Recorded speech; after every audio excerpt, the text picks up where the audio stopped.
भारतीय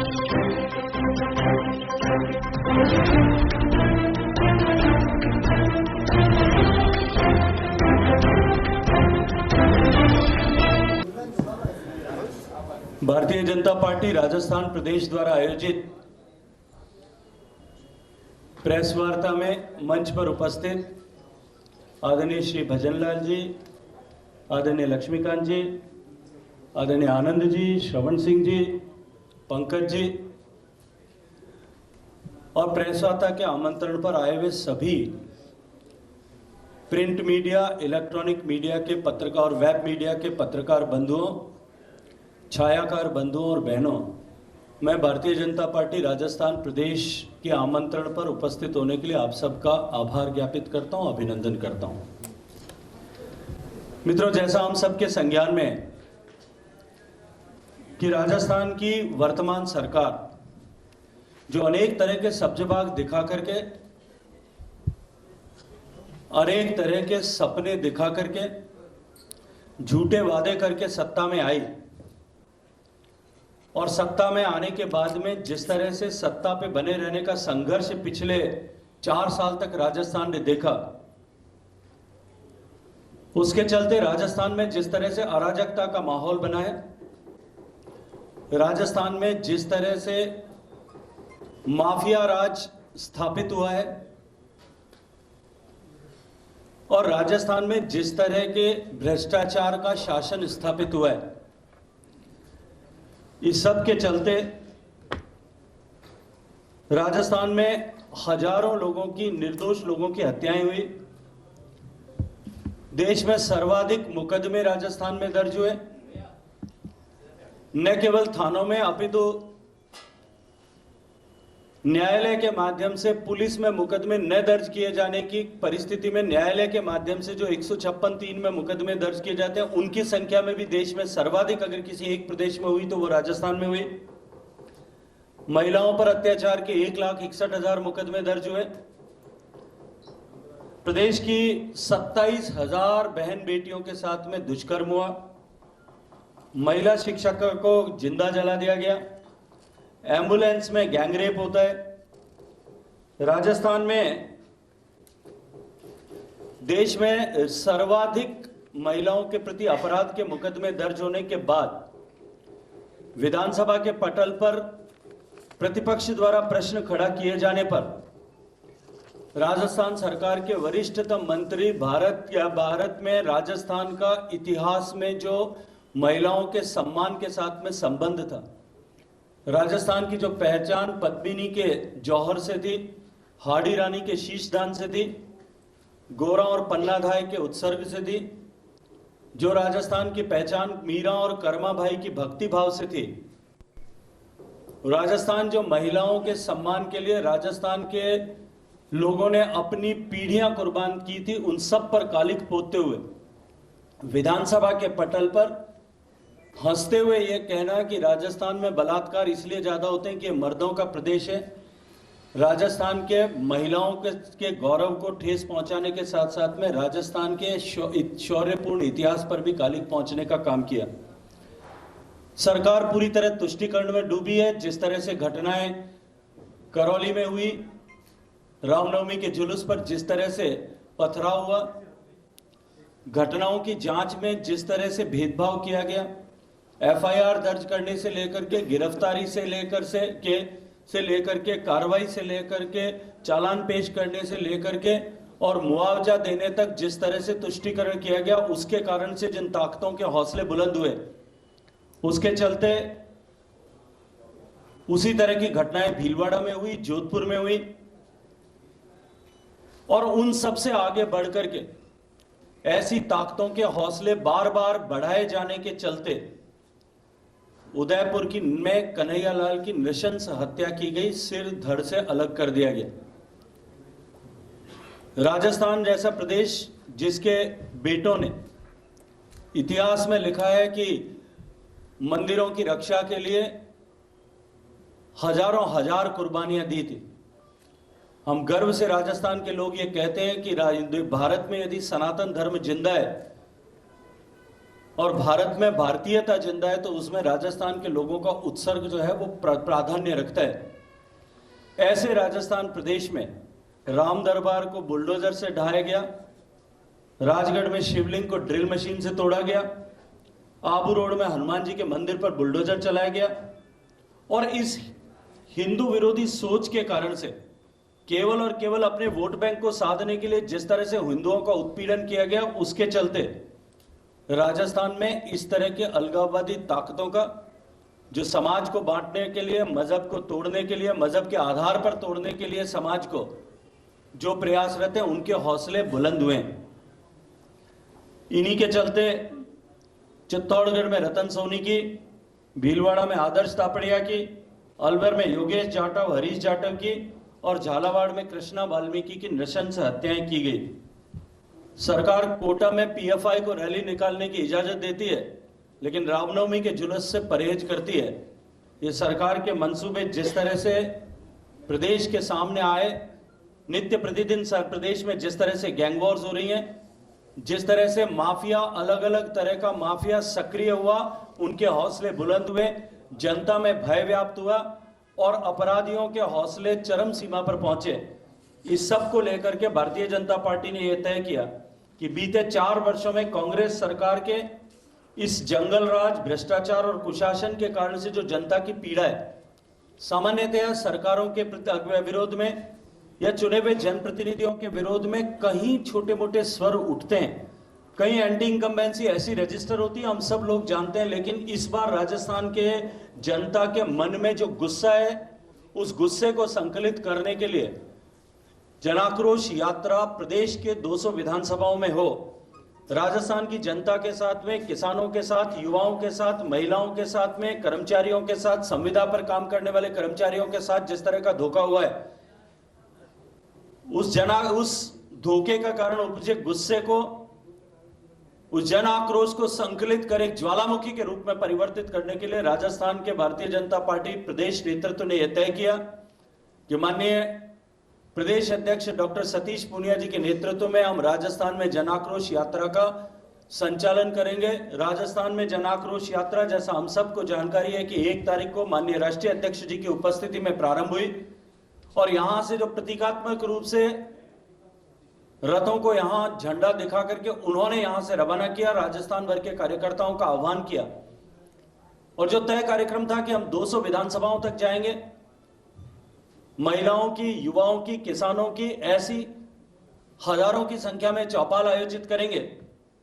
मैं आज प्रसन्नता के साथ में कह सकता हूं कि अब तक राजस्थान में संचालित हो रहे 200 रथों ने 94,000 किलोमीटर की यात्रा तय की है।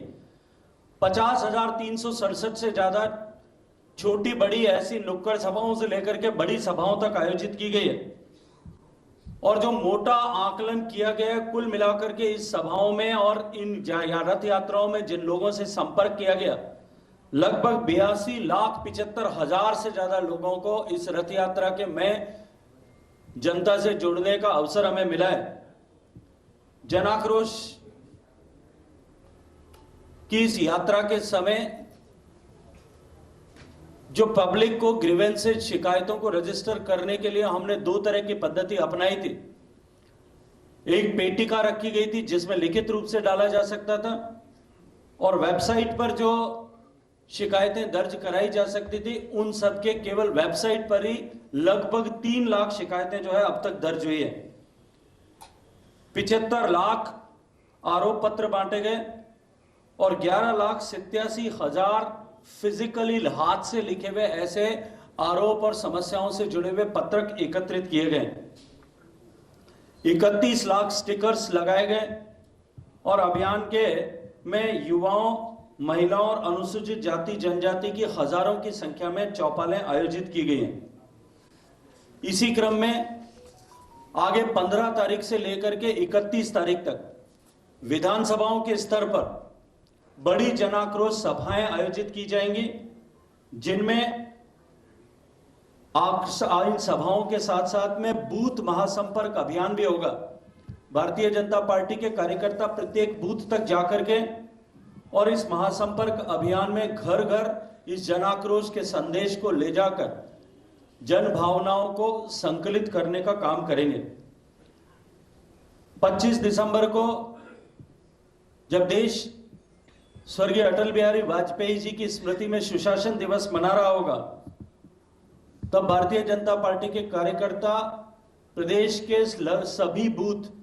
उन सभी बूथों पर मन की बात कार्यक्रम भी सुनेंगे। 15 से 31 दिसंबर तक, जैसा मैंने कहा, कि प्रदेश के हर विधानसभा क्षेत्र में बड़ी जनसभाएं आयोजित की जाएंगी, जिनमें प्रदेश और राष्ट्रीय स्तर के नेता जाकर के उन सभाओं को संबोधित करेंगे। हर विधानसभा में 8 से 10 कार्यकर्ता, ऐसे पूरे प्रदेश में कुल 2000 कार्यकर्ता रात्रि प्रवास इस समय में करने वाले हैं। यह ऐसी पहली ऐतिहासिक यात्रा राजस्थान में हुई है,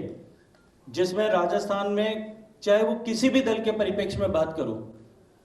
कि राजस्थान के प्रत्येक घर ढाणी तक जाने का काम और राजस्थान में अधिकतम लोगों तक पहुंचने का काम किसी राजनीतिक दल के कार्यकर्ताओं ने किया है। माननीय प्रधानमंत्री जी के नेतृत्व में सरकार जब 2014 में बनी, तब से लेकर के जिन लोक कल्याणकारी योजनाओं को संधारण भारत सरकार ने किया, 2013 से 18 तक की वसुंधरा राजे जी की सरकार में राजस्थान उन योजनाओं को, चाहे वो उज्ज्वला की योजना हो, चाहे वो शौचालय निर्माण की स्वच्छ भारत मिशन की योजना हो, चाहे वो बैंक का खाता खोलने की योजना हो, गांव-गांव तक सड़क पहुंचाने की योजना हो, इन सब योजनाओं में राजस्थान देश में पहले, दूसरे या तीसरे पायदान पर रहता था। प्रधानमंत्री आवास योजना में भी राजस्थान की प्रगति देश के सर्वश्रेष्ठ प्रांतों में ऐसी अंकित की गई थी। लेकिन दुर्भाग्य से 2018 में सरकार बदलने के बाद जिस तरह से भारत सरकार की ऐसी सामान्य मानवीय के जीवन में परिवर्तन लाने की योजनाओं को जिस तरह से पटरी से उतारा गया है, उनके इम्प्लीमेंटेशन को जानबूझ करके जिस तरह से डीरेल किया गया है, उसके चलते आज राजस्थान इन सब योजनाओं में नीचे से 1, 2, 3 जो है वो पायदान पर पहुंच गया है। राजस्थान में प्रधानमंत्री आवास योजना के निर्माण की रफ्तार कमजोर हुई है। 12 जिले ऐसे हैं जिनमें 3 जिले दौसा, झुंझुनू और राजसमंद हैं, जिनका में शून्य काम पिछले वर्षों में हुआ है। सीकर, धौलपुर, जयपुर, बूंदी, पाली, चूरू, नागौर, डूंगरपुर और बारां में आवासों का काम अभी तक पूरा नहीं हुआ है। और योजना में लापरवाही सामने आने के बाद में जो नोडल मिनिस्ट्री है, ग्रामीण विकास एवं पंचायती राज, उन्होंने भी इसमें लापरवाही को स्वीकार किया है।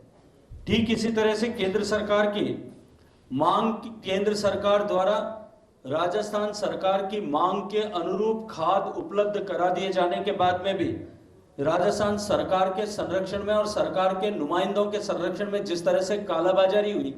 उसको चलते जिस तरह की परिस्थितियां राजस्थान में बनी, उसको लेकर के भी जनता के मन में भारी जन आक्रोश है।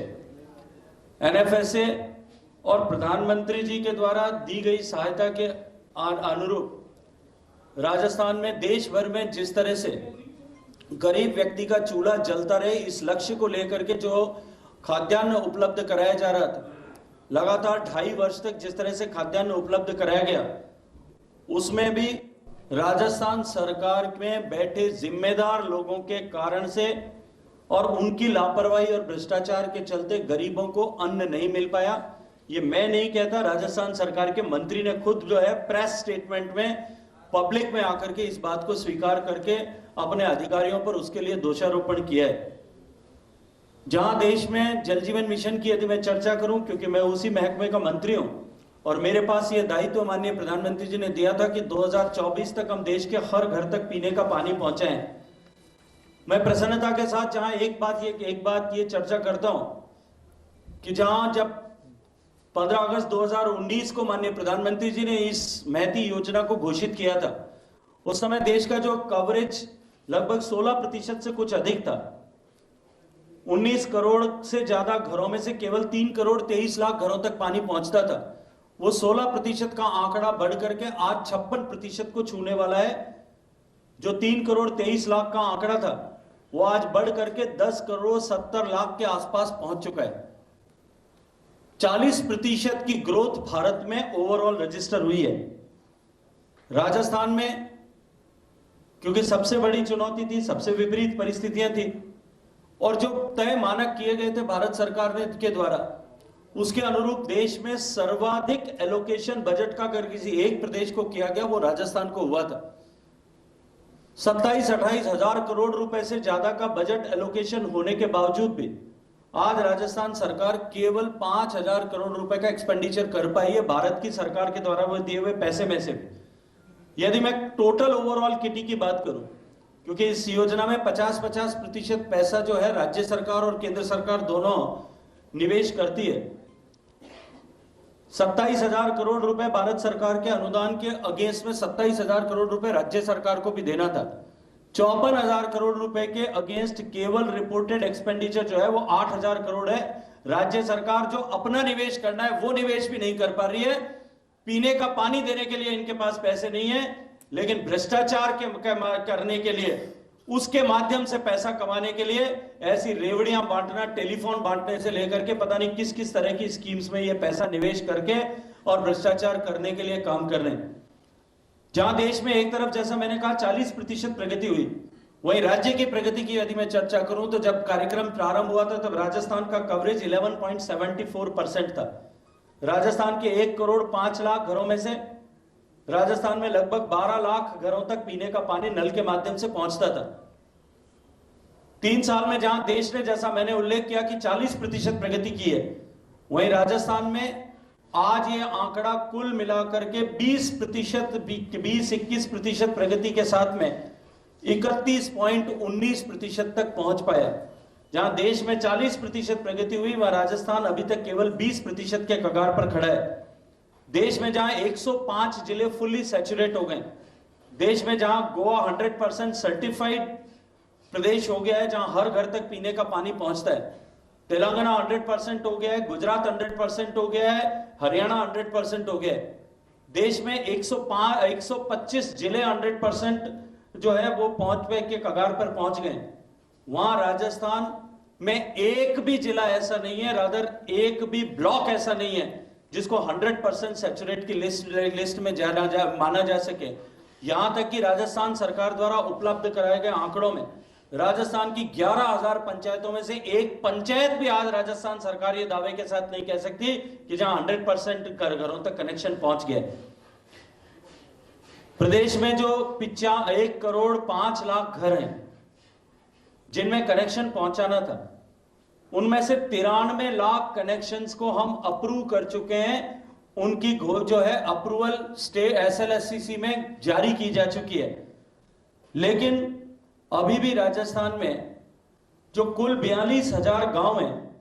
और उन 43,364 गांवों में से केवल 21,048 गांव तो ऐसे हैं जिनमें काम भी प्रारंभ नहीं हो पाए।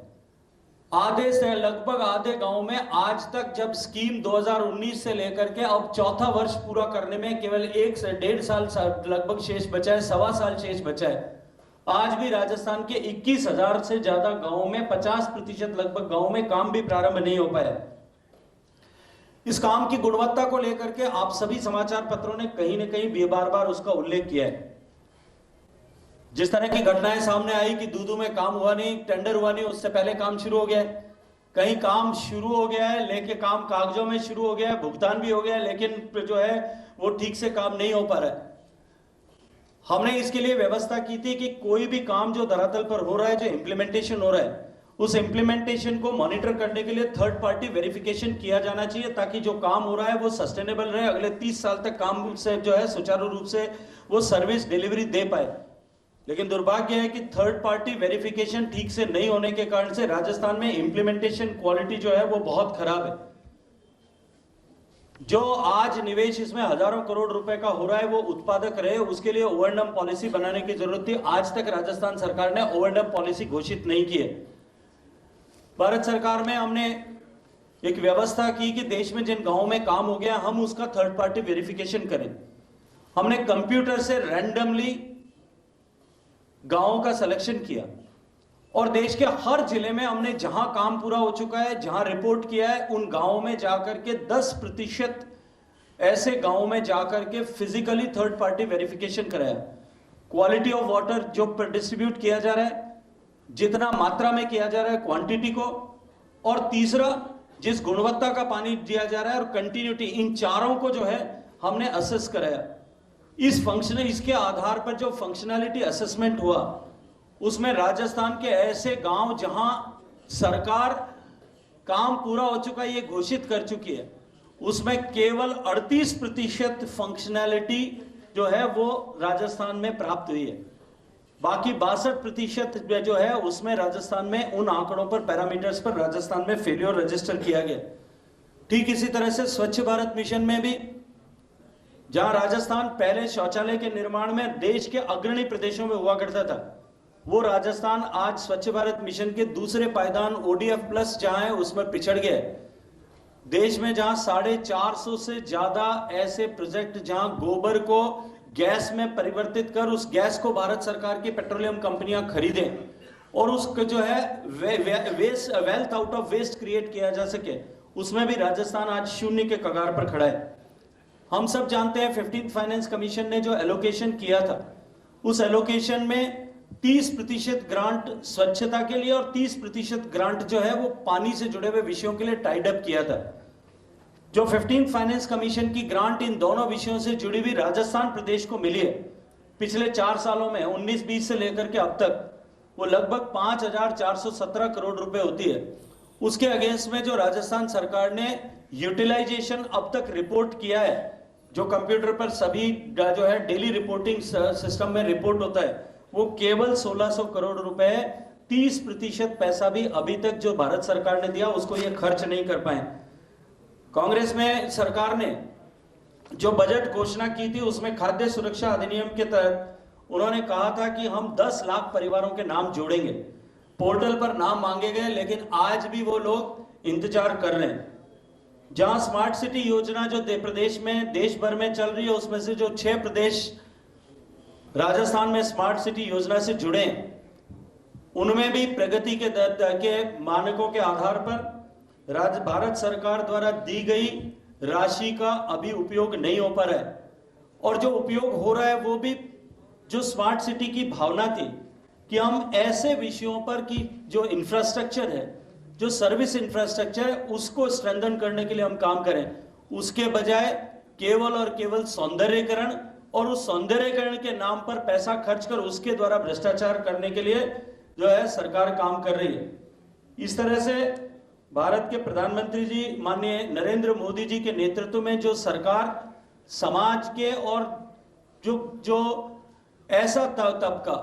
जो सामान्य तबका है, उसके जीवन में परिवर्तन लाने के लिए जो योजनाएं प्रारंभ की गई, चाहे वो आयुष्मान भारत की योजना हो या जिन योजनाओं की मैंने चर्चा आप सबके सामने की, उस सब योजनाओं में कहीं भी उनके इंप्लीमेंटेशन में ये सरकार ठीक से काम नहीं कर पा रही।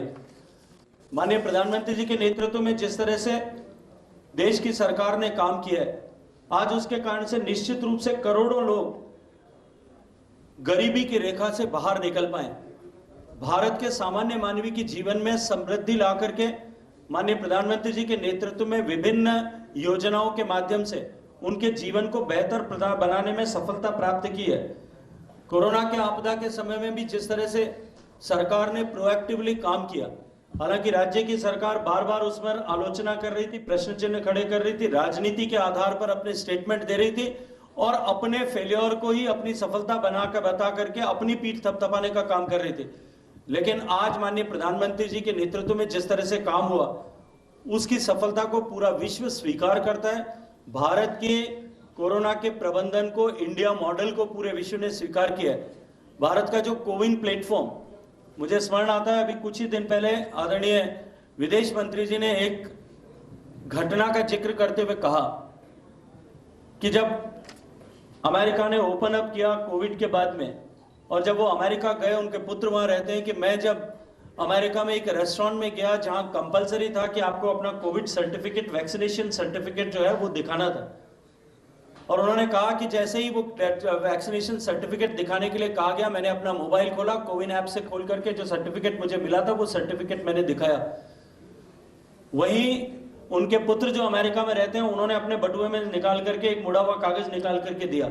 अमेरिका जहां फिजिकल सर्टिफिकेट इश्यू कर रहा है, वहां भारत जो है कोविन ऐप पे सर्टिफिकेट इश्यू कर रहा था। और मैं आज गर्व से यह बात कह सकता हूं कि जो कोविन प्लेटफॉर्म हमने बनाया उस पे आज दुनिया के लगभग सभी देश, मैं जिम्मेदारी से कह रहा हूं लगभग सभी देश जो हैं वो कोविन प्लेटफॉर्म पर काम कर रहे हैं, जिसको भारत सरकार ने गुड जेस्चर के तहत दुनिया के सभी देशों को उपलब्ध कराया है। जिस तरह से टीके का इतिहास भारत में था, जो दुनिया में वायरल डिजीज जिनको टीके के आधार पर काबू पाया जा सका, वो पोलियो से लेकर के टिटनेस से लेकर के जापानीज इंसेफेलाइटिस तक, इन 5 बीमारियों में जो टीके भारत में पहुंचे वो इतिहास 75 साल से लेकर के टीका निर्माण से 17 साल तक के देरी के बाद में भारत में टीका पहुंचता था। वहां माननीय प्रधानमंत्री जी के नेतृत्व में हम दुनिया के साथ साथ में हम टीकाकरण प्रारंभ कर सके। हमने जो है दुनिया का सबसे सस्ता, सबसे ज्यादा प्रभावी टीका बनाने में, और एक नहीं 2 टीके बनाने में कामयाबी प्राप्त की, और दुनिया का सबसे प्रभावी टीकाकरण भारत में हम कर पाए। और इस महामारी के दौरान जिस तरह से इकोनॉमी को सपोर्ट करने के लिए माननीय प्रधानमंत्री जी ने काम किया, दुनिया के कुछ देश जो हैं वो अपनी जनता को डायरेक्ट कैश इंसेंटिव दे करके और उनका सहयोग करके उनको मदद करने की कोशिश कर रहे थे, जिसमें अधिकांश यूरोपीय देश शामिल थे। अमेरिका जैसे देशों ने दूसरी फिलॉसफी को लिया, उन्होंने मैन्युफैक्चरिंग और मार्केट को सपोर्ट किया, और उसके चलते लोगों को बहुत तरह के कष्ट हुए। लेकिन आज हम 2 साल बीत जाने के बाद में यदि देखें कि जिन्होंने मार्केट को सपोर्ट किया था और जहां इंडिविजुअल को सपोर्ट किया था, दोनों को यदि हम तुलना करें, दोनों ही जो है तरह की फिलॉसफीज फेल हो गई। और माननीय प्रधानमंत्री जी के नेतृत्व में भारत ने जो मिक्स्ड अप्रोच बनाई थी, उस मिक्स्ड अप्रोच के चलते हुए भारत दुनिया की बड़ी इकोनॉमीज में एकमात्र ऐसी इकोनॉमी है जिसने न केवल इन्फ्लेशन को कंट्रोल किया, अपितु हमने जो है ग्रोथ रेट को भी आज दुनिया में सर्वश्रेष्ठ ग्रोथ रेट बनाया है। अभी हाल ही के द्वारा वर्ल्ड बैंक द्वारा दिए गए आंकड़ों के आधार पर भी, और उसके अतिरिक्त ब्लूमबर्ग द्वारा दिए गए आंकड़ों के आधार पर भी यह माना गया है कि भारत की ग्रोथ रेट जो है आने वाले समय में 7.5% से लेकर के 8% के बीच में रहने वाली है, जो दुनिया की सर्वश्रेष्ठ होगी। और यदि हम महंगाई के आंकड़ों के आधार पर भी देखें कि महंगाई जो है, सामान्य भोजन के वस्तुओं में महंगाई, मैन्युफैक्चरिंग में महंगाई, जो कंस्ट्रक्शन में महंगाई, इनको अगर हम अलग अलग आंकड़ों में बांट करके भी देखें तो इन बड़ी इकोनॉमीज में सबसे ज्यादा इन्फ्लेशन विज़ डेवलपमेंट जो है ग्रोथ, इनमें किसी अगर एक देश ने सबसे ज्यादा प्रभावी तरीके से किसी देश ने काम किया है, महंगाई को रोकने में काबू प्राप्त करते हुए ग्रोथ को बढ़ाया है, वो हमारा देश भारत है। निश्चित रूप से माननीय प्रधानमंत्री जी के नेतृत्व में जिस तरह से कोरोना का प्रबंधन किया गया, उसके कारण से भारत की छवि पूरे विश्व भर में आज बहुत अच्छी तरीके से सुधरी है। जहां देश में इंफ्रास्ट्रक्चर डेवलपमेंट पर जिस गति के साथ में काम हो रहा है, राजस्थान के परिप्रेक्ष्य में यदि मैं बात करूं तो राजस्थान में पिछले 8 साल में माननीय प्रधानमंत्री जी के नेतृत्व में सरकार बनने के बाद में 11,000 किलोमीटर नए हाईवे बने थे। लेकिन उन जो हाईवे बनने की जो गति प्रतिदिन प्रति किलोमीटर के हिसाब से थी, उसमें निश्चित रूप से कमी आई। राजस्थान में पिछले वर्षों में 3 साल, 3.5 साल, 4 साल के इस शासनकाल में हाईवे निर्माण की गति में भी बहुत ढिलाई आई है। ये भी निश्चित रूप से राजस्थान की जनता के लिए चिंता का विषय है। भारत की सरकार माननीय मोदी जी के नेतृत्व में बनने के बाद में जिस तरह से कड़े फैसले लिए गए, जिस तरह से बड़े फैसले लिए गए, भारत के विरुद्ध चलने वाली हर गतिविधि के विरुद्ध जिस तरह से जीरो टॉलरेंस की नीति अपनाई गई, सर्जिकल और एयर स्ट्राइक की गई, उसके कारण से आज भारत की छवि पूरे विश्व में एक शक्तिशाली देश के रूप में बनी है। जिस तरह से हमने रक्षा क्षेत्र में एक तरफ अपने देश की सेनाओं को आधुनिकतम हथियारों से सुसज्जित करने के लिए काम किया, वहीं रक्षा निर्माण उत्पादों के निर्माण के क्षेत्र में भारत को सेल्फ सफिशिएंट, सेल्फ रिलायंट बनाने की दिशा में भी उल्लेखनीय प्रगति की है। जो भारत सबसे बड़ा आयातक देश होता था, आज वो भारत निर्यातक देशों की श्रृंखला में जाकर के खड़ा हुआ है। आज हमारे ही देश का बनाया हुआ एयरक्राफ्ट जो है वो अमेरिका से लेकर के दुनिया के सभी देश हमारे लाइट कॉम्बैट एयरक्राफ्ट को खरीदने के लिए पंक्तिबद्ध होकर के खड़े हैं। ये निश्चित रूप से हम सब के लिए सम्मान का विषय है। लेकिन इन सब विषयों के देख के सामने भी जब मैं राजस्थान की परिस्थितियों को देखता हूं तो निश्चित रूप से मुझे कष्ट होता है कि राजस्थान में जिस तरह की परिस्थितियां बनी हैं, राजस्थान में जिस तरह की चुनौतियां आई हैं और राजस्थान भर में जो जनाक्रोश यात्रा से अनुभव संकलित हुआ है, राजस्थान के लोगों में जो है घनघोर गुस्सा है। भारतीय जनता पार्टी के कार्यकर्ताओं ने इस जनाक्रोश को संकलित किया है और भारतीय जनता पार्टी के कार्यकर्ताओं ने यह संकल्प किया है कि इस जनाक्रोश को हम एक ज्वालामुखी में परिवर्तित करते हुए राजस्थान की इस सरकार को हमेशा हमेशा के लिए उखाड़ फेंकने के लिए संकल्पबद्ध हैं। अंधेरा हटेगा और सूरज निकलेगा, ये निश्चित रूप से होने वाला है। कमल खिलेगा, ये निश्चित रूप से होने वाला है और ये कांग्रेस की कालिखमयी सरकार जो है अब की बार इस राजस्थान से विदा होने वाली है। आप सबका बहुत सारा धन्यवाद। वो आज 56% हो गई है। 7.5 करोड़ महिलाओं के सिर से मटके का बोझ उठाने के अभिशाप को हमने समाप्त किया है। देश की सरकार ने 11 करोड़ शौचालय बना करके देश के 60 करोड़ लोगों को नित्य प्रतिदिन अपनी गरिमा के साथ समझौता करने से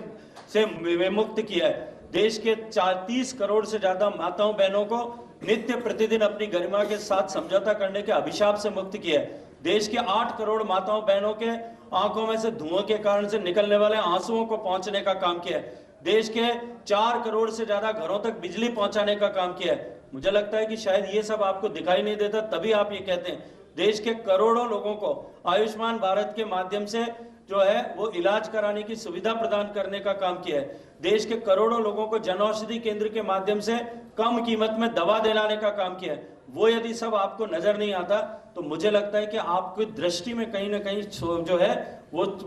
कुछ किसी तरह के संकट है, उसको समाधान करने की आवश्यकता है।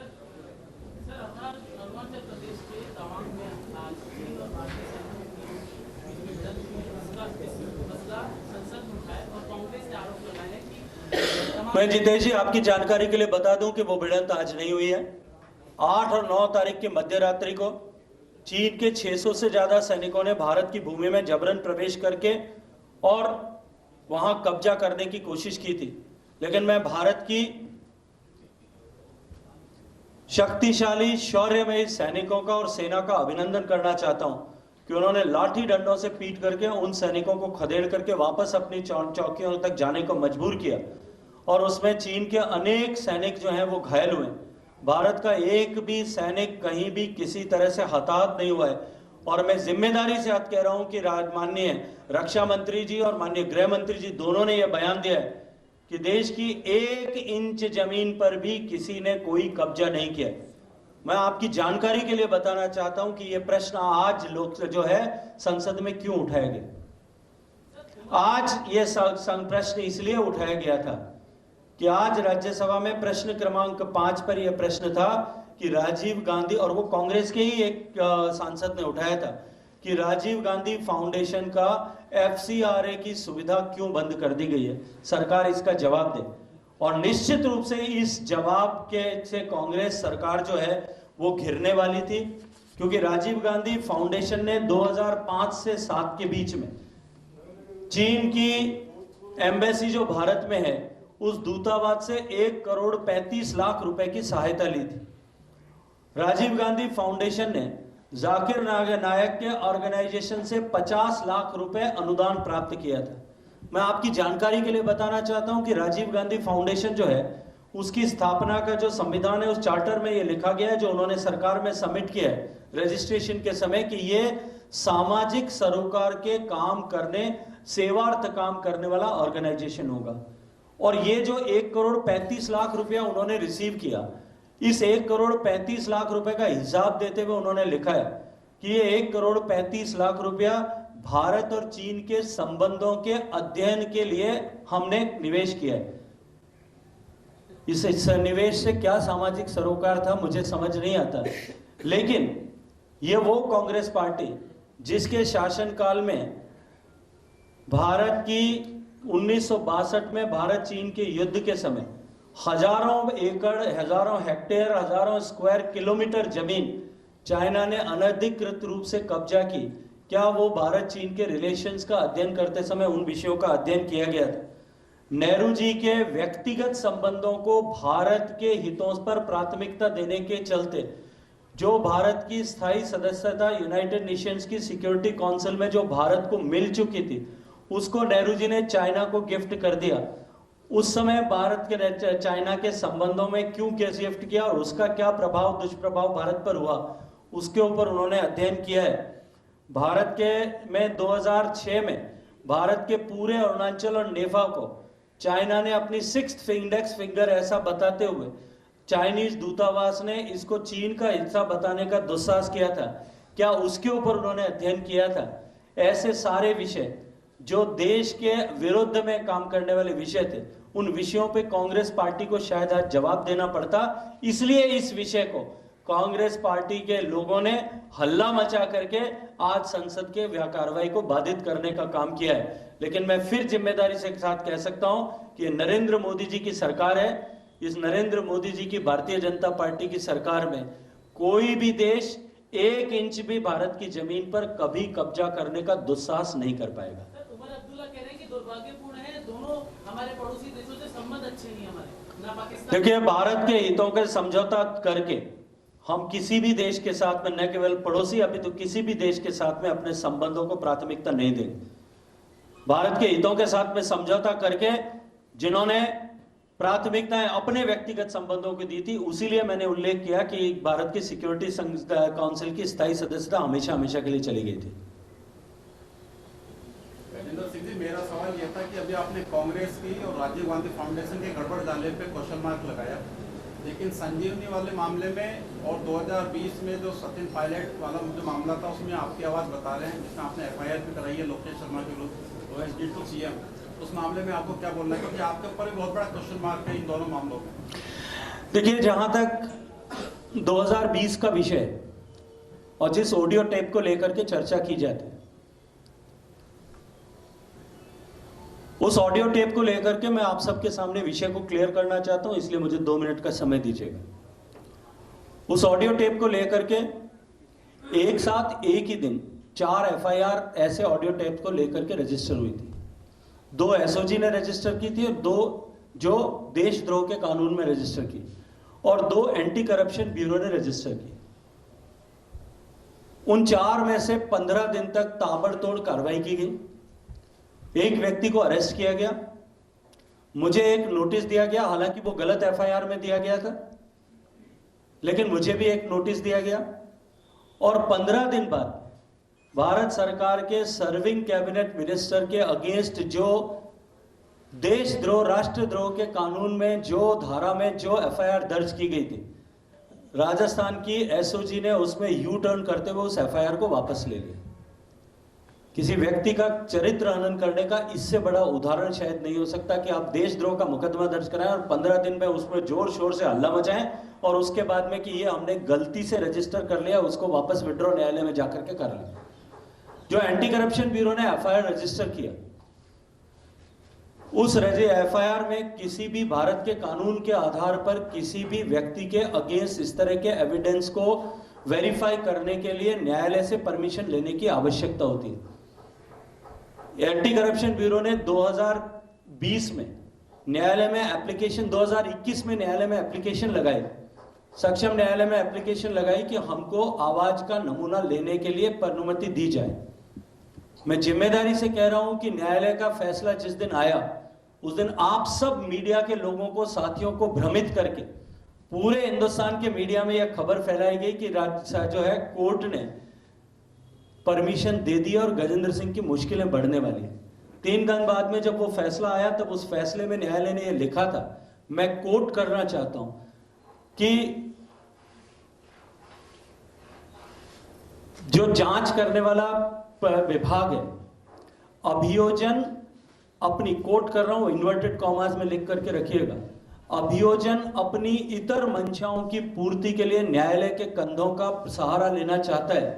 किसी भी कानून के तहत यह परमिशन नहीं दी जा सकती है, अनकोट। यह फैसला उसके 3 दिन बाद में आया। कुछ एकाध मीडिया के मित्रों ने, मैं धन्यवाद दूंगा कि उन्होंने सत्य को उद्घाटित करने का भी काम किया था, लेकिन उसके बाद में 1 साल तक राजस्थान सरकार सकते में रही। न्यायालय के इस आदेश के बाद में भी माननीय मुख्यमंत्री जी ने और मुख्यमंत्री जी के सिपह सालारों ने पब्लिक मंच पर खड़े होकर के भी और मीडिया से बात करते हुए भी बार बार मेरा चरित्र हनन करने का फिर दुष्प्रयास किया कि मैं भाग रहा हूं, मैं पुलिस से डर रहा हूं, जबकि उस बीच में मैं 50 बार जयपुर में भी आया हूंगा, राजस्थान में भी आया हूंगा, लेकिन मैं भाग रहा हूं और मैं जो है आवाज का नमूना नहीं दे रहा हूं, जबकि कानून कोर्ट ने इनको जब स्वीकृति देने से मना कर दिया था।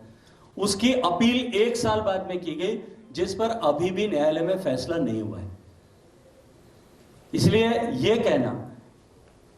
और जो दूसरी उसमें एफआईआर रजिस्टर हुई थी, मैं आपकी जानकारी के लिए बता देता हूं, जो दूसरी एफआईआर एसओजी ने रजिस्टर की थी, जिसको भी विड्रॉ कर लिया गया, वो उन्हीं की सरकार के एक मंत्री के विरुद्ध में थी। और एंटी करप्शन में जो दूसरी एफआईआर उसी के पैरेलल 46 नंबर की एफआईआर जो रजिस्टर्ड है, जिस पर जांच हो रही है, उसमें जिस व्यक्ति के ऊपर चार्ज है वो आज राजस्थान सरकार में सम्माननीय मंत्री के रूप में काम कर रहे हैं। जहां तक दूसरा विषय आपने संजीवनी का किया है, संजीवनी के विषय में पिछले 3 साल से एसओजी ने जांच की है, वो निरंतर जांच कर रहे हैं। जांच में चार्जशीट फाइल की है, चार्जशीट के बाद में सप्लीमेंट्री चार्जशीट फाइल की है। अब तक की जांच और दोनों चार्जशीट में कहीं भी किसी भी तरह से यदि मेरे विरुद्ध किसी तरह का चार्ज उल्लेखित हुआ हो तो पुलिस मुझे उसके अनुरूप, चार्ज के अनुरूप कार्रवाई करे, गिरफ्तार करे। वो इंतजार किस बात का कर रहे हैं? केवल और केवल व्यक्ति के चरित्र हनन करने के लिए, व्यक्ति के ऊपर कीचड़ उछालने के लिए, इस तरह की घटनाओं और इस तरह की चीजों का सहारा लेकर के ऐसे लोग जिनके मुंह से लेकर के कपड़े तक सब लोग भ्रष्टाचार की कालिक से काले हो चुके हैं, रंगे हुए हैं, वो शायद कहीं भी जो है अपनी मंशाओं को पूरा नहीं कर पाएंगे। चलिए किसी और का मैं बात करें, एक सप्लीमेंट्री बाद में करेंगे, पहले मेन क्वेश्चन हो जाए। चलिए और कोई सवाल? एक मिनट रुकिए, चलिए। सवाल आप। राजस्थान में राहुल गांधी की भारत जोड़ो यात्रा चल रही है, आपको लगता है कि आने वाले विधानसभा चुनाव में कुछ फायदा मिल पाएगा? क्योंकि आपकी जनआक्रोश यात्रा इधर चल रही, उधर कांग्रेस की यात्रा। देखिए, मैं एक विषय आप सबके सामने रखना चाहता हूं। राहुल गांधी जी, उनका अधिकार है वो भारत जोड़ो यात्रा करें, लेकिन राजस्थान में जब भारत जोड़ो यात्रा ने प्रवेश किया था उससे पहले मैंने कुछ प्रश्न किए थे। वो प्रश्न एक बार फिर मैं, क्योंकि प्रासंगिक है, आज भी प्रासंगिक है, इसलिए प्रश्न करना चाहता हूं। ये वही राहुल गांधी जी हैं जिन्होंने मंच पर खड़े होकर के 1 से 10 तक की गिनती राजस्थान के किसानों को सिखाई थी।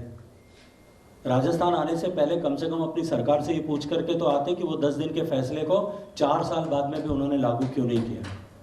राजस्थान के युवाओं को जो उन्होंने खुद अपने भाषण में वादा किया था, जन घोषणा पत्र में वादा किया गया था, उन घोषणाओं को, उस वादे को कितना पूरा किया, इसका हिसाब किताब करके आते हैं। राजस्थान की माताओं बहनों को सुरक्षा, सलामती और सुशासन का जो वादा किया था, उनका हिसाब किताब करके आते। राजस्थान में भ्रष्टाचार मुक्त शासन देंगे, उस राजस्थान में आज हर 12-15 स्क्वायर किलोमीटर पर एक भ्रष्टाचारी रहता है, और उस भ्रष्टाचारी को संरक्षण देने के लिए, उसको शेल्टर देने के लिए सरकार उसके खिलाफ चालान और कार्याभियोजन की स्वीकृति प्रदान नहीं की करती, उसका हिसाब किताब करके आते। मुझे लगता है कि इन सब का हिसाब किताब करके आते, उन बेटियों का दर्द सुनकर के आते जिनका दर्द जो है, जो अपना दर्द कलेक्टर को सुनाने गई थी और उन्होंने अपने पेरेंट्स को बुलाने की धमकी दे करके उनके टेलीफोन नंबर लिखे गए थे, उनका दर्द सुन करके आते। उन 27,000 महिलाओं का दर्द सुन करके आते, यहां आकर के उनके बारे में बात करते, उनके दर्द को समझने की कोशिश करते जिनके साथ में बलात्कार हुआ है। उन छोटी छोटी हजारों बच्चियों के दर्द को सुनने के लिए यहां आते कि जिनके साथ में दरिंदगी हुई है। उन सैकड़ों महिलाओं के दर्द को सुनने के लिए आते जिनके साथ में गैंगरेप हुआ है। तो शायद ये भारत जोड़ो यात्रा और राजस्थान की वर्तमान परिस्थिति के माध्यम से वो राजस्थान की वर्तमान परिस्थितियों से जुड़ पाते। सरकार के खर्चे पर जिस तरह से सरकार द्वारा उपलब्ध कराए गए संसाधनों के आधार पर जिस तरह यात्रा को सफल करने का एक ढोंग किया जा रहा है, राजस्थान की जनता उसको बहुत अच्छी तरह से देख और समझ रही है। और आज मैंने देखा है, मैं नहीं जानता उसकी ऑथेंटिसिटी कितनी है, लेकिन ट्विटर में एक वीडियो ट्रेंड कर रहा है कि जिस तरह से महिलाओं को इकट्ठा करके लाया गया, जो भरोसा दिला करके लाया गया और बाद में उनको वहीं उनके हाल पर छोड़ दिया गया। उन्होंने जिस तरह की टिप्पणियां की है उसका भी जवाब दे करके आते, तो मुझे शायद लगता है कि राजस्थान की जनता से वो बेहतर तरीके से जुड़ पाते। सर, इसी तरीके से अलवर के अंदर थानागाजी का एक वो है, जन आक्रोश रैली को लेकर ही बता रहा हूँ, जहाँ पर आपके भाजपा के दोनों भाजपा जो दो नेता है, महिला नेता, वो आपस में भिड़ गई है वहाँ पर कि मैं बड़ी मैं छोटी, इस तरीके की वहाँ पर पकड़बाजी हुई। मुझे लगता है कि 94,000 किलोमीटर तक यात्रा हुई, हजारों की संख्या में सभाएं हुई। राजनीति स्वतः स्वाभाविक प्रतिस्पर्धा का क्षेत्र है, मेरे संज्ञान में विषय नहीं है, इसलिए मैं कोई आधिकारिक टिप्पणी उसमें नहीं करना चाहता। लेकिन प्रतिस्पर्धा के चलते कहीं किसी तरह की ऐसी एकाध घटना हुई होगी, मुझे लगता है कि वो इतनी बड़ी घटना नहीं है कि 94,000 किलोमीटर की यात्रा और हजारों सभाओं में किसी हम एक को पॉइंट आउट करें। जब 300 चीनी सैनिकों को पीछे ढकेलने का काम भारतीय सेना के जवानों ने किया है, आज लोकसभा में भी इस चीज का मुद्दा उठा और रक्षा मंत्री ने भी उस चीज को, भारत की सेना के शौर्य, भारत की सेना के जवानों के साहस के ऊपर पूरा भारत गर्व करता है। और इसी के नाते हम विश्वास के साथ में कि हम सुरक्षित हैं, हमारी सेनाएं सुरक्षित है, हमारा देश माननीय प्रधानमंत्री जी के नेतृत्व में सुरक्षित है, शक्तिशाली है। हम भारत के लोग शांति के साथ में रहते भी हैं और भारत आगे बढ़ता भी है। राहुल गांधी ने भारत जोड़ो यात्रा के बीच में कहा कि अग्निवीर योजना में जो भर्ती हो रहे हैं 4 साल बाद उनको सरकार जूते मार के बाहर निकाल देगी। मुझे लगता है कि भारत के सेना का, भारत के सैनिकों का, उनके साहस का अपमान राहुल गांधी जी और उनकी पार्टी के लोगों ने बार बार देश में किया है। देश के लोग, देश के 130 करोड़ लोग और देश के लाखों सेनानी और लाखों गौरव सेनानी इस विषय को जानते हैं, उनकी परिपक्वता को भी पहचानते हैं। इसलिए मुझे लगता है कि उनके बयान मात्र एक हास्य और विनोद का विषय बनने के अतिरिक्त कुछ नहीं होते। ये वही राहुल गांधी जी हैं जिन्होंने सर्जिकल स्ट्राइक पे प्रश्न चिन्ह खड़े किए थे, ये वही राहुल गांधी जी हैं जिन्होंने एयर स्ट्राइक पे प्रश्न चिन्ह खड़े किए थे, ये वही राहुल गांधी जी हैं जिन्होंने हमारे वैज्ञानिकों पे प्रश्न चिन्ह खड़े किए थे, ये वही राहुल गांधी है जिन्होंने हमारे टीके की गुणवत्ता पे प्रश्न चिन्ह खड़े किए थे। एक बार प्रश्न चिन्ह खड़े करना और फिर उससे पलट करके भाग जाना, मुझे लगता है कि अब देश इस बात को पहचानने और जानने लगा है। शेखावत जी, आज सदन में काफी हंगामा रहा, बॉर्डर पे जो कुछ हुआ, उसके पीछे बड़ा कारण क्या लगता है? देखिए, आज सदन में एक प्रश्न लगा था 5 नंबर, और प्रश्न कांग्रेस के ही एक सांसद ने पूछा था कि राजीव गांधी फाउंडेशन के जो FCRA की सुविधा, विदेश से जो सहायता लेने की सुविधा है, उसको बंद क्यों किया गया है। और कांग्रेस पार्टी को ये जानकारी थी कि इस पर यदि प्रश्न आया तो निश्चित रूप से वो बुरी तरह घिरे जाने वाले हैं। वो घिरे इसलिए जाने वाले हैं कि कांग्रेस, राजीव गांधी फाउंडेशन ने 2005 और 7 के बीच में चीन के दूतावास जो भारत में काम करता है उससे 1,35,00,000 रुपए सहायता ली। निश्चित ही पार्लियामेंट में ये प्रश्न किया जाना था कि उठाई जाना था कि आपने चीन के दूतावास से, जो चीन निरंतर कांग्रेस के शासन के समय ही अरुणाचल प्रदेश और नेफा को अपना हिस्सा बता करके भारत को जो है आतंकित करने की कोशिश कर रहा था, जो चीन भारत में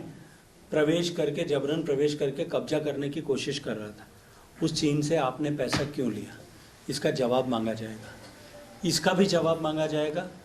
कि आज आप 1 इंच ये जो है झूठ फैला करके और जहां भारत के सैनिकों ने जो साहस और शौर्य दिखाया उसका अपमान करने की कोशिश कर रहे हो। वहीं आप ही के नानाजी के समय में हज़ारों जो है स्क्वायर किलोमीटर ज़मीन भारत की चाइना ने अनधिकृत रूप से कब्जा ली थी, और आपने उस समय इस तरह के स्टेटमेंट दिए थे कि ये बंजर ज़मीन है और इस पर कुछ नहीं उगता, इसलिए इसके होना और नहीं होना भारत के लिए मायने नहीं रखता। इसी श्रृंखला में आपके ऊपर ये भी प्रश्न किया जा सकता था कांग्रेस पार्टी पर कि भारत को जो है